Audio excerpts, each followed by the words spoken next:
SIR এর শুনানি যত এগোচ্ছে ততই উঠে আসছে একের পর এক চাঞ্চল্যকর খবর। তবে এবার যে খবর আপনাদেরকে বলবো তা হয়তো আপনারা কল্পনাও করতে পারবেন না। ভাবছেন তো যে এবার আবার কি ঘটলো, চলুন সেটাই আপনাদেরকে বলি। এসআইআর এর শুনানিতে বনগাঁ দক্ষিণের বিজেপি বিধায়ক স্বপন মজুমদার। জানা গেছে 2002 সালের ভোটার তালিকায় নাম নেই বনগাঁ দক্ষিণের বিজেপির বিধায়ক স্বপন মজুমদারের, যার জেরে ডাক পড়েছে শুনানিতে। শুক্রবার এসআইআর এর শুনানিতে হাজির হন তিনি। বনগাঁ ব্লকের পাল্লা গ্রাম পঞ্চায়েতের এসআইআর এর শুনানির কাজ হচ্ছে বনগাঁ মাদ্রাসাতে। এদিন দুপুরে শুনানিতে পৌঁছন বিধায়ক, জমা দেন কাগজপত্র। আর এই বিষয়ে বিজেপি বিধায়ক স্বপন মজুমদার বলেন, এদেশেই আমার জন্ম। 2002 সালের আগে থেকে আমি মুম্বাইতে ছিলাম, সেই কারণে আমার ভোট ছিল না। 2002 সালের আগে আমার বাবার মৃত্যু হয়েছিল, সেই কারণে ম্যাপিং হয়নি। 2012 সালে ফিরে ভোটার তালিকায় নাম তুলেছে। কি বলছেন স্বপন মজুমদার, শুনবো। নির্বাচন কমিশনের নির্দেশ অনুযায়ী এসআইআর এর যারা 2002 এর ম্যাপিং এ নাম নেই তাদের ডাকা হয়েছিল ভেরিফিকেশনের জন্য। তো সেখানে যাওয়া হয়েছিল, যেহেতু 2002 আমাদের নাম নেই, তাই। আপনার পরিবারের কাছে না না নেই। আমার বাবা 2000 সালের আগে মারা গেছেন, 99। তার ডেথ সার্টিফিকেট দেওয়া হয়েছে। একদম পরিষ্কার একটা সত্য কথা, যেটা হচ্ছে ভারতবর্ষ দ্বিজাতির ভিত্তিতে ভাগ হয়েছিল। যারা ভাগ করেছিল তার জন্য তারাই এর জন্য দায়ী। তারা কখনো ভাবেনি বাংলাদেশে যারা সংখ্যালঘু হয়ে পড়বে তাদের অবস্থা। তো আমার বাবা 71 সালে এসেছিল, পরে আবার যায়, আবার 80 সালে চলে আসে ভ্রমণাকে। তো আমার জন্ম এখানেই।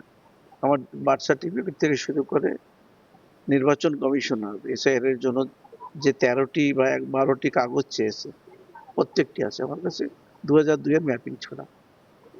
সে কারণেই যাওয়া হচ্ছে। হ্যাঁ, যেহেতু নির্বাচন কমিশনার স্বচ্ছ ভোটার লিস্ট চাইছে বাংলা থেকে রোহিঙ্গা এবং অনুপ্রবেশকারী মুসলিমদের তাড়ানোর জন্য।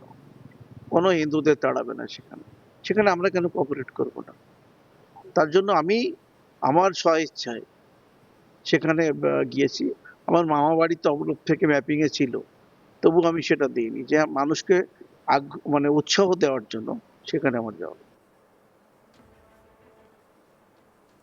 যদিও এই নিয়ে কটাক্ষ করতে ছাড়েনি তৃণমূল। বনগাঁ সাংগঠনিক জেলার তৃণমূলের সভাপতি বিশ্বজিৎ দাস বলেন, আমরা বলেছিলাম কেন্দ্রীয় সরকার বাংলা বিদ্বেষী, এরা এসআইআর করে বাংলার মানুষের বিরুদ্ধে চক্রান্ত করছে। এমনকি বনগাঁ দক্ষিণের বিধায়ক স্বপন মজুমদারও কেউ প্রমাণ দিতে হচ্ছে। কি বলছেন, শুনবো। নির্বাচন কমিশনের নির্দেশ অনুযায়ী যে এসআইআর এরা বাংলা বিদ্বেষী সরকার, বাংলার মানুষের উপরে চক্রান্ত করছেন, আর বিজেপির নেতারা সেটা ফলাও করে এসআইআর করবার জন্য রাস্তায় নেমেছিলেন। আজকে বনগাঁ দক্ষিণের বিধায়ক যে স্বপন মজুমদার নিজে এসআইআর আজকে তাদের হিয়ারিংয়ে লাইনে দাঁড়িয়ে নিজের প্রমাণ করতে হচ্ছে যে সে বাংলাদেশি কিনা। মনে হয় ওর নামটাও কাটা যাবে। অতএব আমরা যে কথা বারবার বলেছিলাম যে বিজেপির যে সর্বনাশা খেলা শুরু করেছে, এতে বাংলার মানুষকে সর্বশান্ত করতে চাইছে। বাংলার যারা ভোটাধিকার রয়েছেন তাদেরকে বেনাগরিক করতে চাইছে। আমরা তো বারবার বলেছি যে স্বপন মজুমদার, বনগাঁ দক্ষিণের বিধায়ক, বনগাঁ উত্তর বিধায়ক অশোক কীর্তনিয়া, এরা সব বাংলাদেশি লোক। এরা সব চোরা পথে এসে এখানে অন্য কাউকে বাবা মা বানিয়ে ভোটার তুলেছেন। তার প্রমাণ এই স্বপন মজুমদার দিয়েছেন। দেখবেন এর নামটাও বাদ যাবে যদি এরা অসৎ পথ অবলম্বন না করে। অতএব আমরা যেমন মানুষের পাশে রয়েছি, মুখ্যমন্ত্রী রয়েছেন, অভিষেক বন্দ্যোপাধ্যায় রয়েছেন, আমরা বলছি স্বপন মজুমদারের অসুবিধা হলে আমাদের পাশে আসবেন। আমরা নিশ্চিতভাবে যাতে বাংলাদেশে যেতে না হয়, বেনাগরিক হতে না হয়, ডিটেনশন ক্যাম্পে যেতে না হয়, তার জন্য আমরা ওদের পাশে থাকব। এসআইআর এর শুনানি যত এগোচ্ছে ততই উঠে আসছে একের পর এক চাঞ্চল্যকর খবর। তবে এবার যে খবর আপনাদেরকে বলছি তার সত্যি একেবারে অবাক করার মতো। স্বপন মজুমদার, তাকে এবারে যেতে হলো শুনানিতে। এসআইআর এর শুনানিতে গেলেন বনগাঁ দক্ষিণের বিজেপি বিধায়ক স্বপন মজুমদার। স্বাভাবিকভাবে বিজেপি বিধায়ককে শুনানিতে ডেকেছে শুনে অনেকেই চমকে গেছেন, নানা ধরনের প্রশ্ন তুলছেন। জানা গিয়েছে 2002 সালের ভোটার তালিকায় তার নাম নেই, যার জেরে তার ডাক পড়েছে শুনানিতে। কি বলেছেন স্বপন মজুমদার, শুনবো।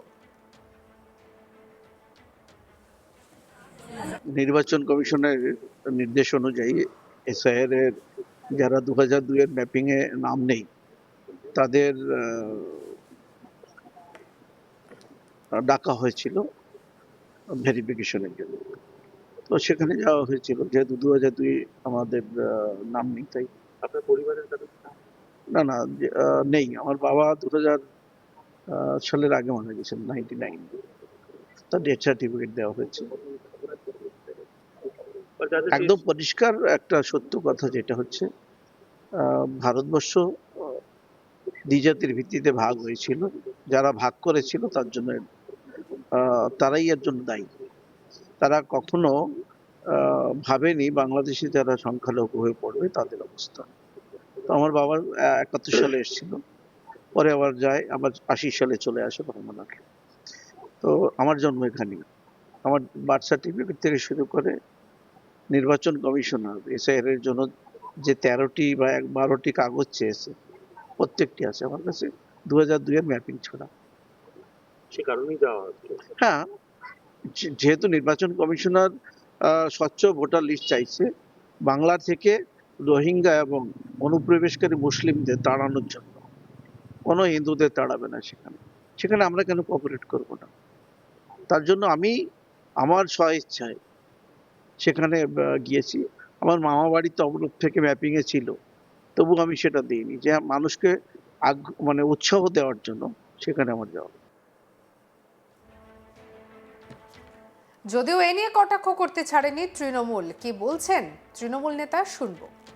যে এসআইআর এরা বাংলা বিদ্বেষী সরকার, বাংলার মানুষের উপরে চক্রান্ত করছেন, আর বিজেপির নেতারা সেটা ফলাও করে এসআইআর করবার জন্য রাস্তায় নেমেছিলেন।